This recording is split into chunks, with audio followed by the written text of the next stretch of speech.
begini ya saudara, sebelum saya jelaskan, saya dulu mohon maaf pada makam ini apabila ada kesalahan, karena masa-masa kecil saya memang di Jalan Cemara ini.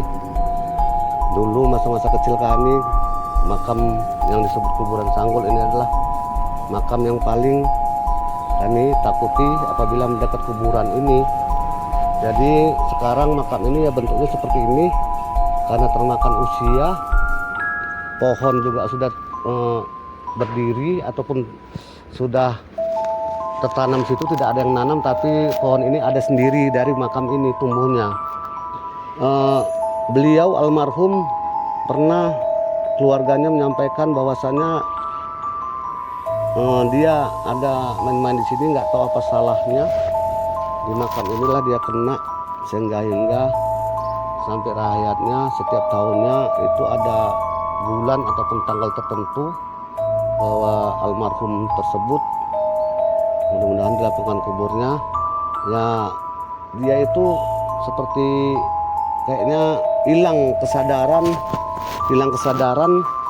dan kami juga heran dari mana dia pintar bahasa Belanda, dia pintar main harmonika.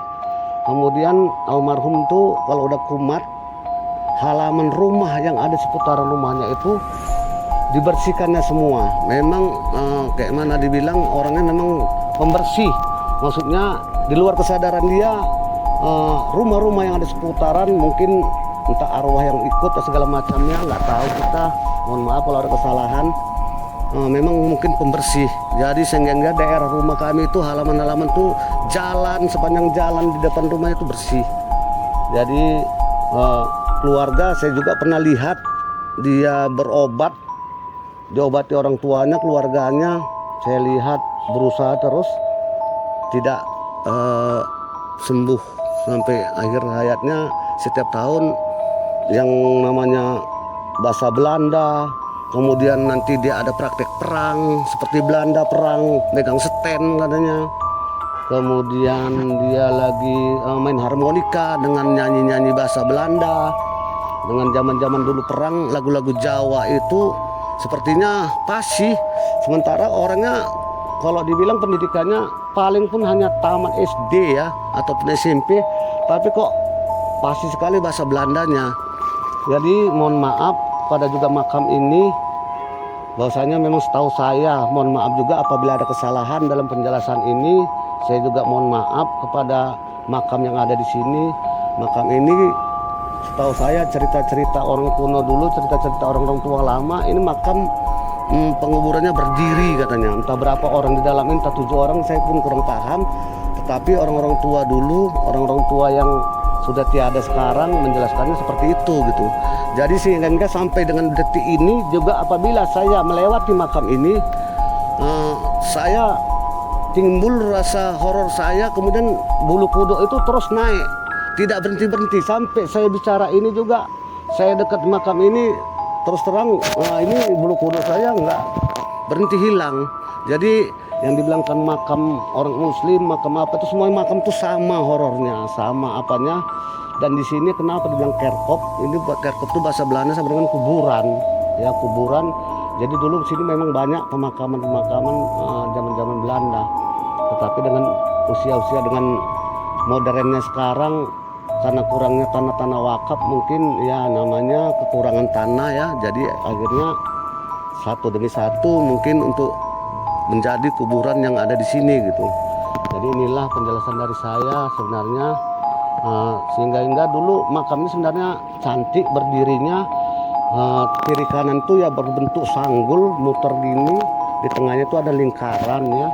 Tapi karena ada pohon ini, mungkin pohon inilah yang mau hancurkan, ataupun karena saking besarnya pohon ini akhirnya makam ini ya hancur, batunya terdorong akar, terdorong besarnya pohon. Jadi ini yang saya pegang ini, inilah bentuk sanggulnya di sebelah kiri.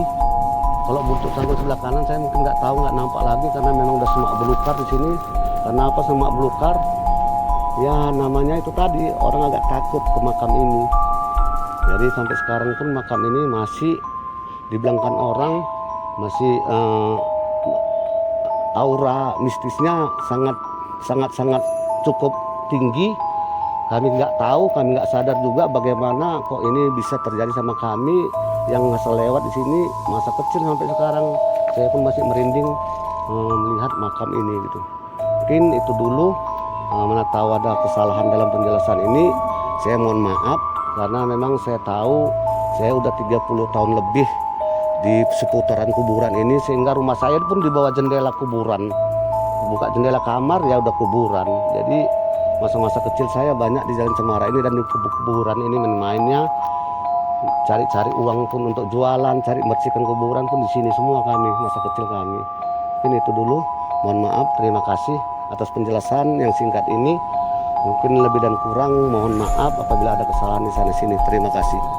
Ya, kadang kalau waktu tahu itu diturunkan bang kalau tahunan, tembang, dibersihkan. Ya udah gitu aja. Oci dari sejak kapan tinggal di sini? Udah tahun 90. 90-an di sini ya? Iya. Jadi cerita apa yang Oci tahu soal apa tuh? Soal kuburan Sanggul tuh?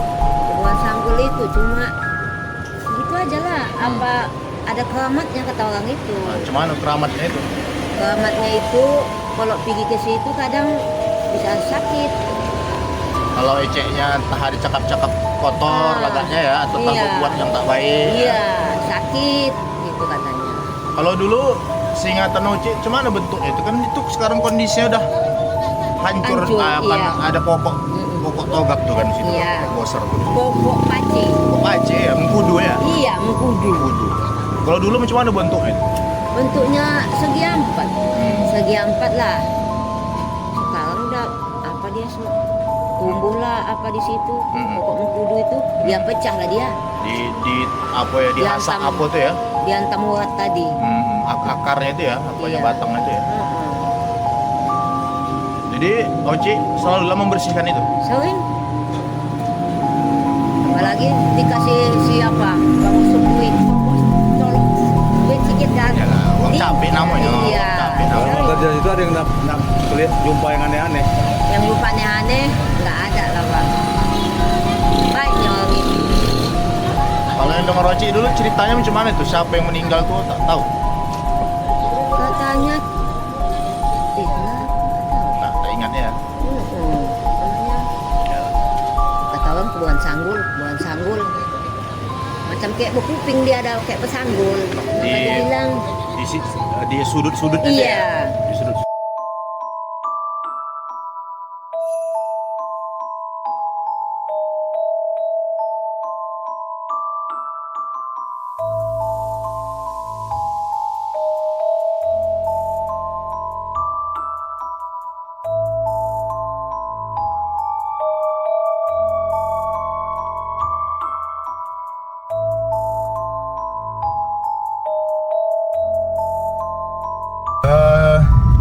Kerkhof memang sebenarnya itu adalah peninggalan dari kolonial Belanda yang pernah ada di tebing sebetulnya. Kerkhof itu dari bahasa Belanda, asal katanya kerk yang maksudnya gereja. Awal mulanya memang Belanda menempatkan pemakaman untuk orang-orang Eropa yang ada di Indonesia ini memang itu di halaman gereja. Jadi kerk itu gereja yang bermaksud pemakaman yang berada di halaman gereja. Di 1795 terjadi wabah penyakit menular, sehingga tingkat kematian pada saat itu cukup tinggi, sehingga pemerintah kolonial pada waktu itu mencari lahan di luar halaman gereja untuk tempat pemakaman daripada bangsa-bangsa Eropa yang ada di Indonesia waktu itu.